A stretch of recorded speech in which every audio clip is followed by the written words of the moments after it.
Hello, this is Alexis, and today I'm going to talk to you about my experience with my Master Molicel since October 2022. I have around 1,000 miles on it. The majority of those miles, around 600, are done off-roading. In order for the Master to survive a multitude of low-speed falls, little jumps, rocks, roots, mud, ice, I had to invest in a lot of extra expenses and several add-ons. Some more necessary than others. The most important thing that I have added to my Master was a shell. For the purpose, I have invested on a set of Clark fairings with seat and front bumper. They did the job pretty well, and I love how tall and cushy the seat is, and how grippy and chunky the front bumper feels, which can be used also as a handle. However, I'm not a tall rider, and the sides were really hurting the medial aspect of my knees. So I decided to use a Dremel to reshape the top of the fairings according to my body habitus and preferences. Now it works perfectly for me. Another thing that I've really struggled with was to insert the front bumper screws. Nevertheless, the whole setup, even if modded, still feels very solid. It saved the Master from a 40-mile crash with only a few sideways scratches on the plastic and pedals and pads. It worked so well that I've ended up buying the same exact for my Master 50e, which I mainly use for commuting on roads.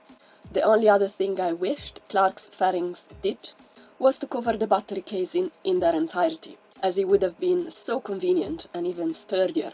I ended up commissioning 4 extra lower battery bumpers to bridge the gap, since TPU is more solid than the plastic that Begode included. The STL files were from Emanuele Tomasello. Now, starting from the bottom, let's talk about the rim. The Master rim fits a 14-inch tire and is considered a 20-inch diameter. The rim has been holding up perfectly. I've kept the tire inflated at around 38 to 40 psi, and I had no dents, even after diverse jumps, rooty trails, speed bumps, drops, etc. However, a factory defect was found in one of the supportive leg of the rim, which resulted in a cracked segment. A warranty replacement has been sent already. The Master comes with a stock CST 186 knobby tire. I disliked that tire on the EXN, but I find it pleasantly fitting on the Master, so much that I have kept it on my 50e, as I appreciate its stability and speed and grip in muddy, wet, snowy and sandy terrains. It is not as agile as a street tire, but I find it a decent all-rounder both for street and for off-road riding. On my Master Molicel, I'm using a Kenda street tire instead. Moving up onto the bearings, which I had to replace because they did not resist the harsh winter conditions. I had them replaced with SKF, which I had paid £30 for a pair. Quite cheap, but supposedly better quality than the Begode stock. I had the motor rubbing against the frame, which was majorly due to the fact that some of the bolts were loose on the side of the frame itself. I had realized this issue not only due to the markings on the motor, but also because of the acute scratching noise that I was hearing during sharp turns. Another factor that might have contributed to this could be that I have removed the kickstand while off-roading, as it impairs my confidence while riding over uneven terrains. The motor also had some rust inside, which was cleaned, and other defects that didn't affect the riding safety and function. Next, on both sides of the tube suspensions, there was a lot of accumulated dust and debris from the trails, but it didn't affect their ability to slide smoothly due to the material they are made of, which should be self-lubricating, if I'm not mistaken. Also, both the pedal hangers got a bit loose. I like them to be able to close up effectively for transportation comfort. Moving on, one of the battery casing near the screws that holds them cracked slightly, since it's made of extremely thin and flimsy plastic. The battery casing is the feature I dislike the most about the Master. The implementation of smart BMS and sturdier cases would have made this wheel my absolute favorite, and pretty much future-proof in my opinion. Whereas without these, I'm waiting for a proper wheel to substitute my off-road Master with, since without proper battery management, I don't trust it to keep it more than a year or two. I am keeping an eye on a Kingston S22 Pro once they fix the slider issue, although the loss in speed will be quite painful to have. For now, I have wrapped the battery cases with helicopter tape to protect them from scratches and water entry. I try to keep the battery voltages and the wheel in general regularly checked by professionals in order to prevent major incidents. Inside the motherboard there was quite a bit of dust, but without signs of water entry. Whenever it rains, I use a big shower cap or waterproof backpack cover on top of the wheel as a precaution. The trolley handle is flimsy and the mechanism doesn't work properly anymore. It is quite annoying to operate like that, but it still does the job. It pops up at very harsh bumps, thus I have to use a velcro strap on top of it to keep it in place. The Master was my first suspension wheel. I have overinflated my stock Begode shock for my 60 kilograms of weight, I'd say 75 with full gear, at 300 psi. Yet, I still loved it, although it was hard and not as plush as it could be. On the contrary, less air and pressure made the ride softer, but easier to bottom out. For my type of riding, I prefer a harder but more solid feel. It was still good enough for me, in fact. Any kind of suspension had been a game changer for me, and I will never switch to a non-suspension wheel again. I was curious to try different setups, being the Master very modular, contrarily to wheels like the Sherman S or the Motion V13, whose suspension system don't allow third-party fittings.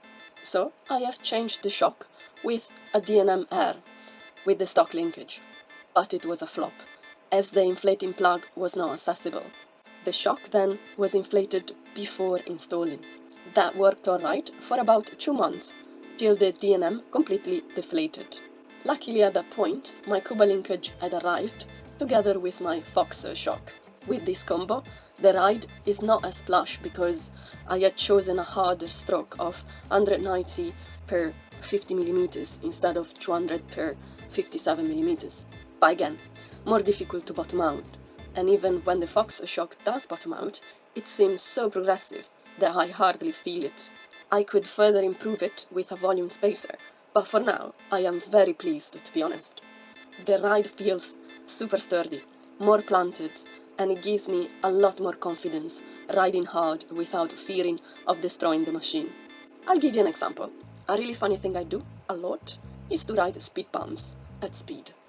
With my stock geometry and shock, even with the D&M, going fast and not timing precisely hitting a speed bump almost always resulted in a hard knock and hit, which I could feel harshly, whereas with this new suspension system, so far, it worked like a charm, with 220 psi, and even messing up the timing of impact always was forgiving and never punishing.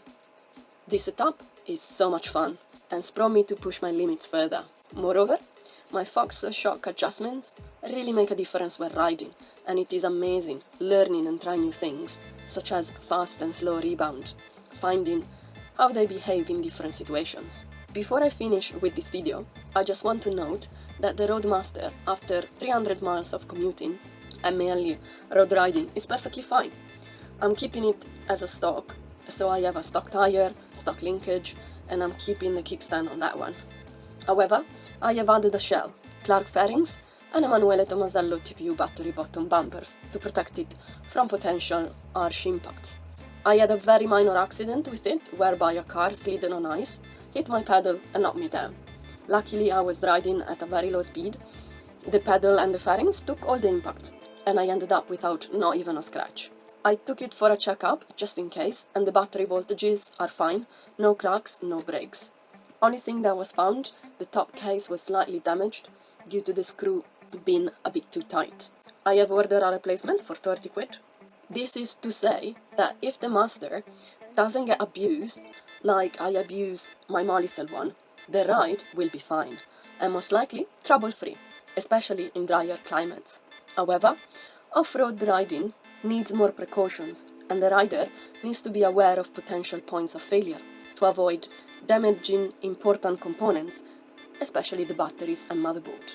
In summary, the Master is an extremely powerful and a well-rounded machine. although with limitations such as lacking safety features like a shell and smart BMS. On average, with Molicel, I get around 40 miles of range, whereas with the 50E, about 50 miles. Also, be aware that using your wheel in wet and cold climates can be detrimental. I'd suggest to keep your wheel regularly checked, either by yourself or by a trusted professional. But that's another story for another video. For now, this is all. Ciao ciao!